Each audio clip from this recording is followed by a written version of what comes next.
가족이란 건 언제나 가까이 있지만 가장 멀게 느껴질 때가 있습니다. 돌아올 수 있는 집이 있다는 것이 감사하면서도 그 문 안으로 들어서는 순간 숨이 막힐 만큼 낯설 때가 있죠. 오늘은 서로의 상처가 조금씩 드러나며 가족과 사랑, 욕망이 복잡하게 얽혀 있었습니다. 겉으로는 평온했지만 그 안에서는 각자의 진심이 시험대에 오른 날이었습니다. 지역은 오랜 침묵을 끝내고 집으로 돌아왔습니다.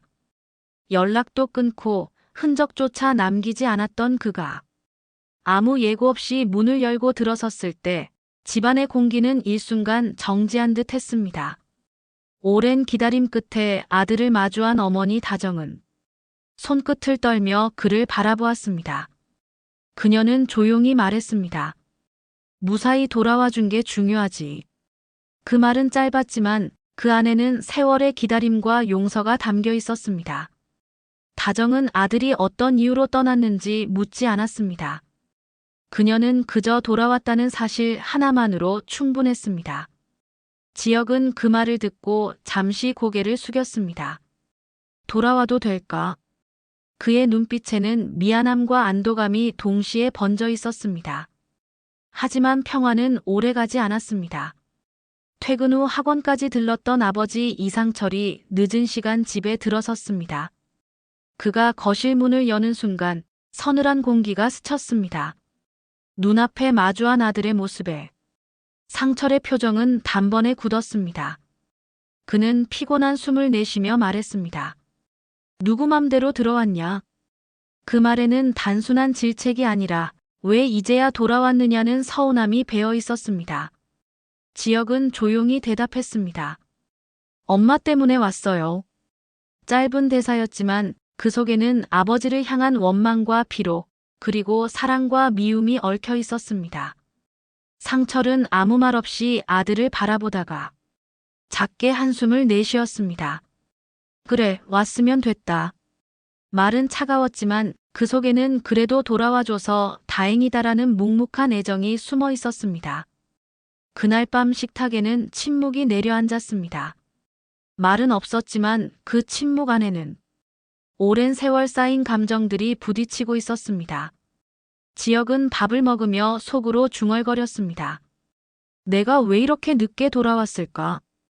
그는 어머니의 미소 속에서 위안을 느꼈지만 아버지의 차가운 시선이 여전히 마음 한켠을 무겁게 짓눌렀습니다. 그 밤, 그는 가족이라는 울타리 안에서 오히려 더 외로움을 느끼고 있었습니다. 다음 날 아침, 상철은 서둘러 집을 나섰습니다. 그는 전기기능사 자격증을 따기 위해 퇴직 후에도 학원을 다니고 있었습니다.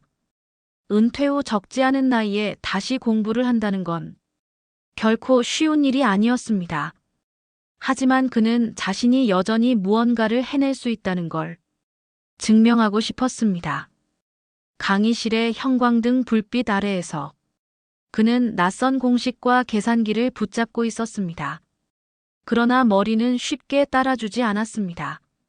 나이를 실감하는 순간마다 그의 가슴은 답답하게 조여왔습니다. 내가 왜 이걸 하고 있나?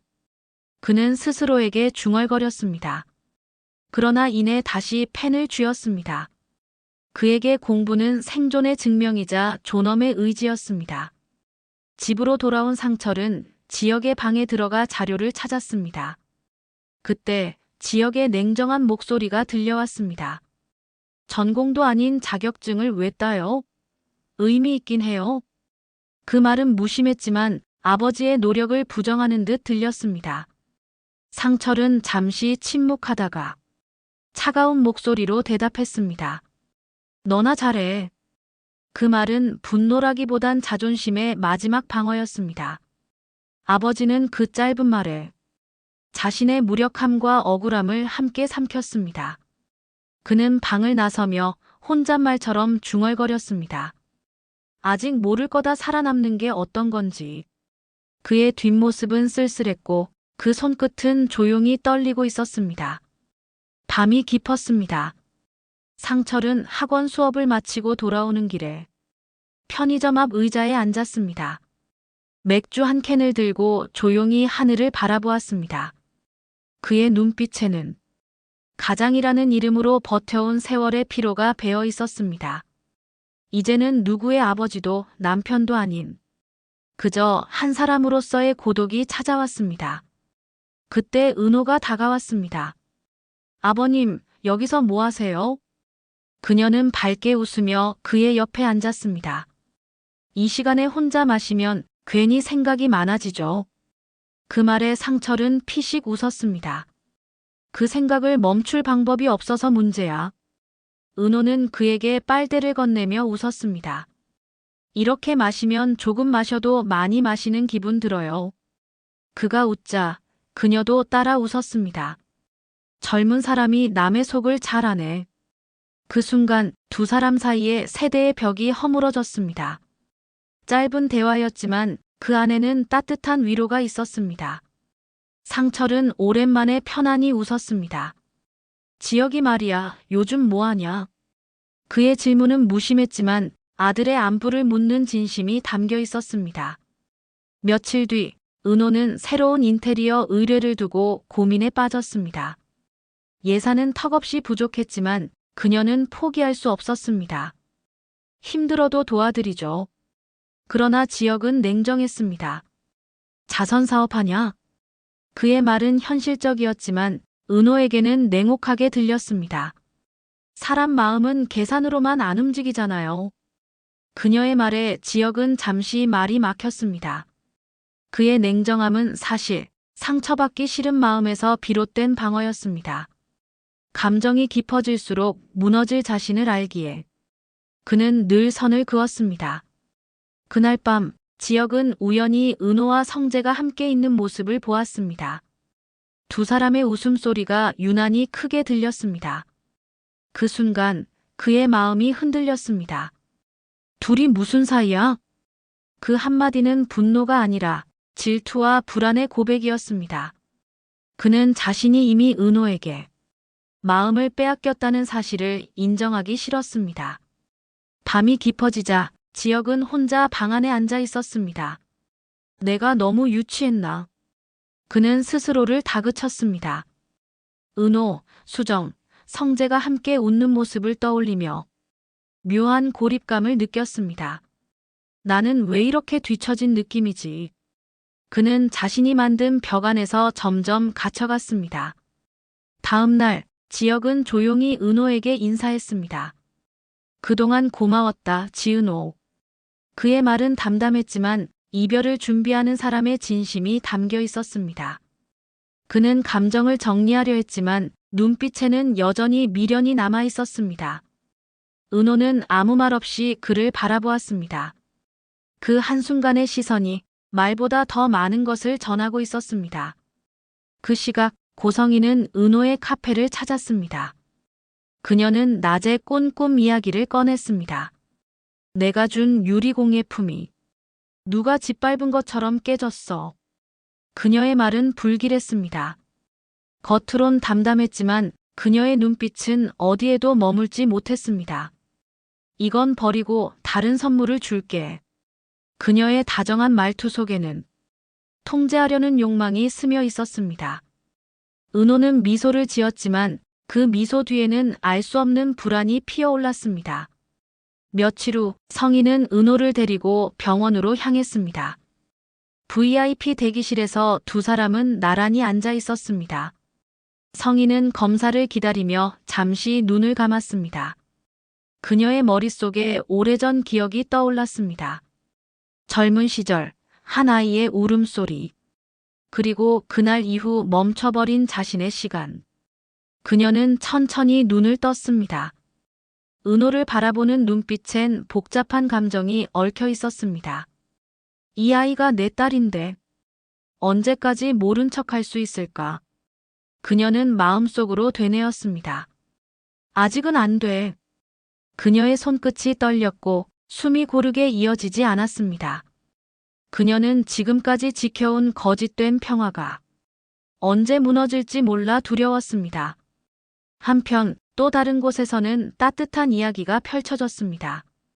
영란은 웹툰 작가를 꿈꾸며 그림을 그리고 있었습니다.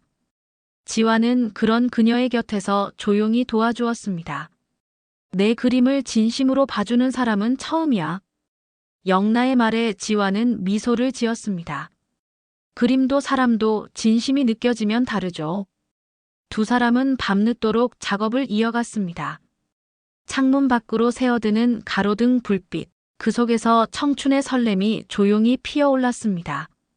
하지만 이 평화가 오래가지 않으리라는 것을 고성희의 통제와 집착이 다시 그들을 향해 다가오고 있었습니다. 성희는 여전히 차분한 미소를 유지했습니다.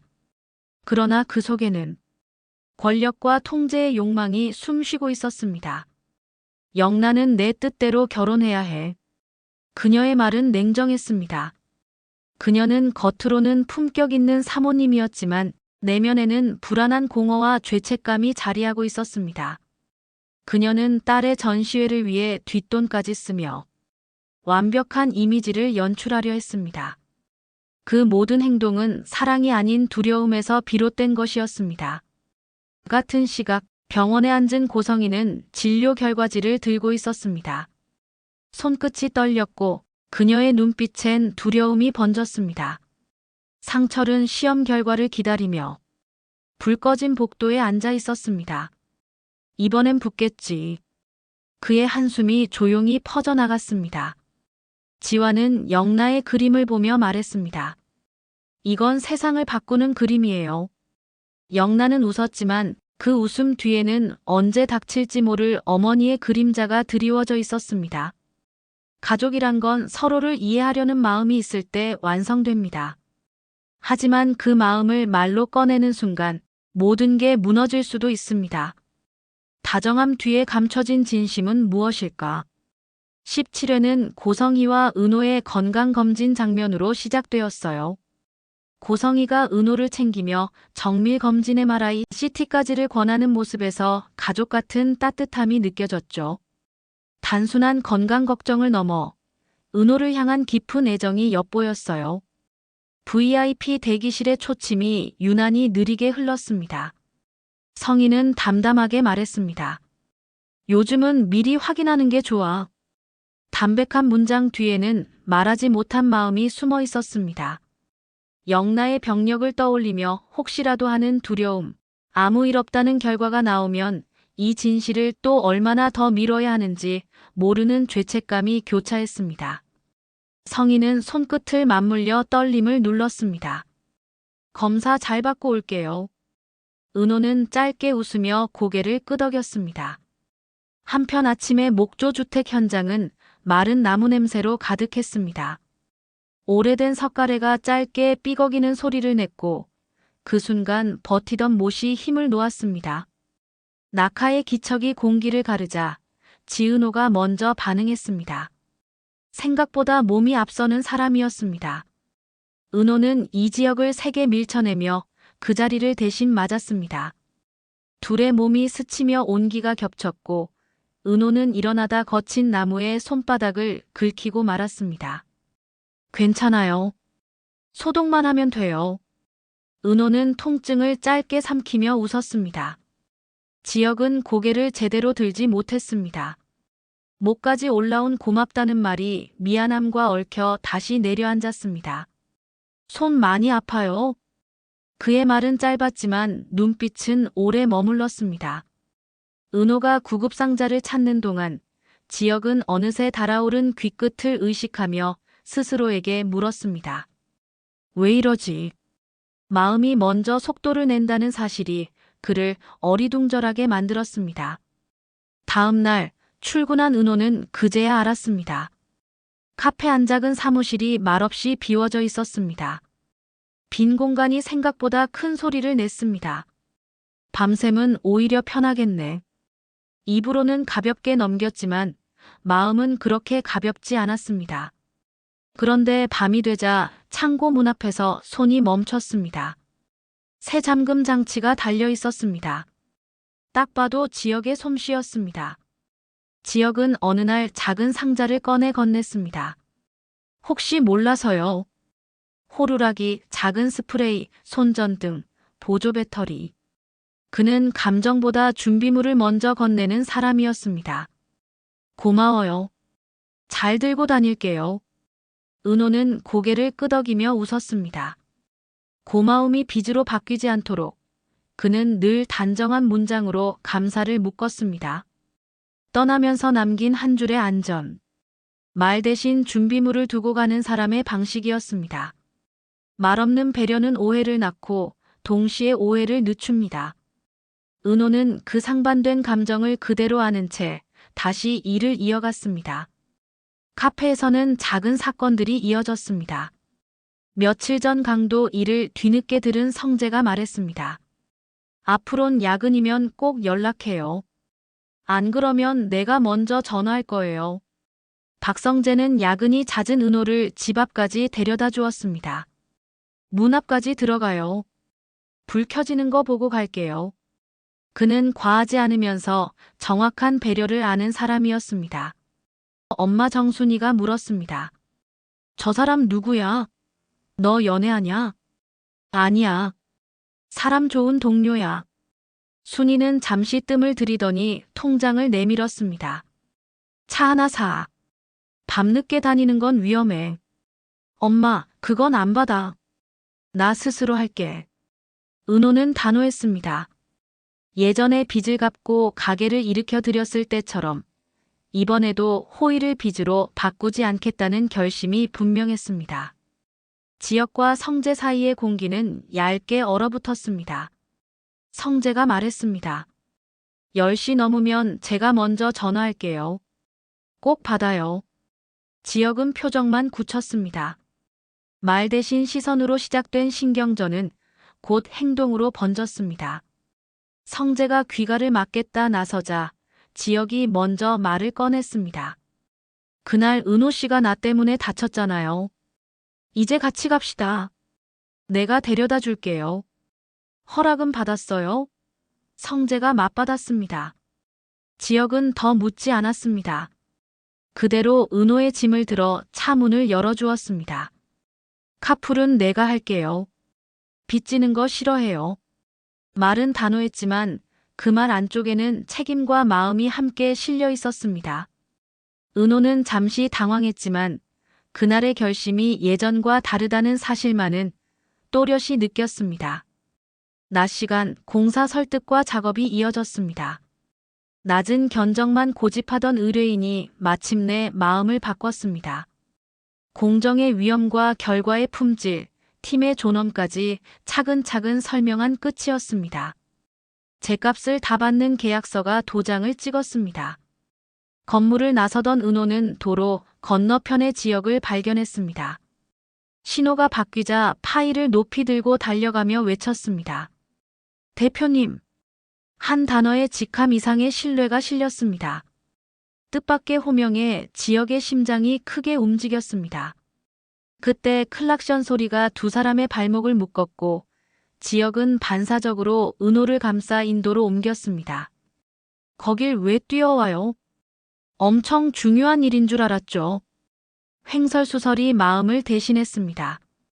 은호가 돌아선 뒤 지역은 달아오른 귀를 만지며 혼자 웃었습니다. 왜 이러지 예전 표정이 자꾸 나오네. 설렘은 숨길수록 더 또렷해졌습니다. 다른 축에서는 청춘의 처음이 피었습니다. 박영란은 좀비 아포칼립스 장면을 그리기 위해 이지환과 오래된 만화방으로 향했습니다. 차는 작업실 앞에 두면 어머님께 안 들킬 거예요. 지환의 제안은 소박한 일탈의 허가처럼 들렸습니다. 종이 냄새, 기댈 수 있는 의자, 페이지를 넘기는 손끝의 리듬이 신세계처럼 다가왔습니다. 여긴 컵라면이 국룰이에요.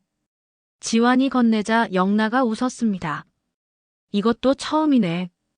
작은 자유가 큰 숨을 만들었습니다. 다만 창밖의 그림자는 여전히 길었습니다. 통제는 종종 사랑의 이름을 빌리고 사랑을 빌린 통제는 사람을 오랫동안 붙잡았습니다. 한편 이수빈은 결혼정보회사에서 재직 증명서를 내지 못해 발걸음을 돌리던 순간 직원의 소개로 신우영을 만났습니다. 그는 부담을 주지 않는 거리로 다가왔습니다. 술집으로 자리를 옮기자 수빈이 먼저 선을 그었습니다. 오늘은 아무것도 묻지 말고 맥주 딱 3병만 마셔요. 재밌네요. 신선해요. 과장된 칭찬 대신 시간을 같이 견디자는 제안이 오갔고 수빈은 평가가 아닌 관찰의 시선을 처음으로 경험했습니다. 관찰은 사람을 안심시켰고 안심은 말의 속도를 바꿨습니다. 집안에서는 또 다른 비밀이 묶였습니다. 조옥래는 쇼핑백을 접는 아르바이트를 하다 며느리 김다정에게 들켰습니다. 너희 때문이 아니야. 옥래는 먼저 설명을 꺼냈습니다. 오래된 습관, 스스로 벌어 스스로 쓰는 사람의 자존을 지키고 싶었습니다. 자리 옮겨서 얘기하자. 장수한테는 비밀로 해줘. 힘들면 바로 그만두세요. 대신 비밀은 지킬게요. 숨김이 아니라 자존을 지키기 위한 은밀함이었습니다. 같은 밤, 다정과 시어머니는 서로도 아르바이트를 한다는 사실을 알게 되었고 우리끼리 비밀로 하자는 조용한 합의가 다시 한 줄 적혔습니다. 체면보다 삶이 먼저인 순간이었습니다. 이상철은 아르바이트로 번 시간에 공부를 얹어 필기시험에 합격했습니다. 종이 한 장이 그의 어깨를 펴주었습니다. 늦은 밤 귀가한 지역에게 상철은 여느 때처럼 옷매무새를 타박하다가 불쑥 마음에 걸린 옛일을 꺼냈습니다. 서툰 사랑은 잔소리의 옷을 입었습니다. 아버지, 합격 축하드립니다. 지역은 짧게 말했고 그 한 문장이 공기를 조금 부드럽게 만들었습니다. 부딪히지 않고 스쳐 지나가는 밤이었습니다. 며칠이 흐르자 지역은 창고에서 새 사무실로 옮겼음에도 카페를 더 자주 찾았습니다. 이유를 묻는다면 설명할 말이 없었고 굳이 설명하지 않아도 되는 이유가 마음에 이미 생겼습니다. 멀찍이서 은호의 현장을 바라보았습니다. 고객과의 마지막 악수, 서류를 정리하는 습관, 문을 닫기 전 한 번 더 뒤돌아보는 버릇. 작은 디테일들이 한 사람의 윤리를 선명하게 밝혔습니다. 내가 지은호를. 질문은 고백의 초안이었습니다. 그는 대답 대신 아주 짧게 고개를 끄덕였습니다. 마음은 늘 가장 작은 동작으로 먼저 움직였습니다. 밤이 끝자락으로 기울자 각자의 방에서 하루의 잔향이 낮게 흔들렸습니다. 지역은 창을 닫으며 혼잣말처럼 속삭였습니다. 잘했어요, 지은호. 남의 성취를 자신의 언어로 인정하는 일은 생각보다 큰 위로가 되었습니다. 이상철은 합격 통지서를 접어넣고 문제집을 한 장 더 넘겼습니다. 다정은 오늘 번 돈을 메모장에 적으며 힘들면 쉬자는 약속을 마음에 덧붙였습니다. 수빈은 거울 앞에서 든든함이라는 단어가 입술에 남아있는지 확인하듯 미소를 지었습니다. 성희는 스탠드를 끄고 떨리는 손등을 다른 손으로 조용히 눌렀습니다. 은호는 책상 모서리에 호루라기와 작은 스프레이를 나란히 올려두었습니다. 오늘 건네받은 마음의 무게를 물건의 위치로 기억하려는 듯 했습니다. 이날 누가 누구를 지켰는지 곱씹을수록 답은 분명해졌습니다. 은호는 지역을, 성재는 은호를, 다정은 시어머니를, 시어머니는 다정을, 그리고 지역은 결국 자신의 마음을 지키려 애썼습니다. 그 지킴이 사랑이었는지 두려움이었는지는 각자 다르게 남았습니다. 다만 하나 확실한 것은 다정함 뒤에 감춰둔 진심이 더 이상 숨을 곳이 많지 않다는 사실이었습니다. 내일 누군가는 마침내 말을 꺼낼 것입니다. 그 말이 위로가 될지 폭발이 될지는 아직 모릅니다. 그러나 한 걸음은 이미 떼어졌습니다. 오늘의 설렘과 서운함, 책임과 결심이 내일의 준비를 끝냈기 때문입니다.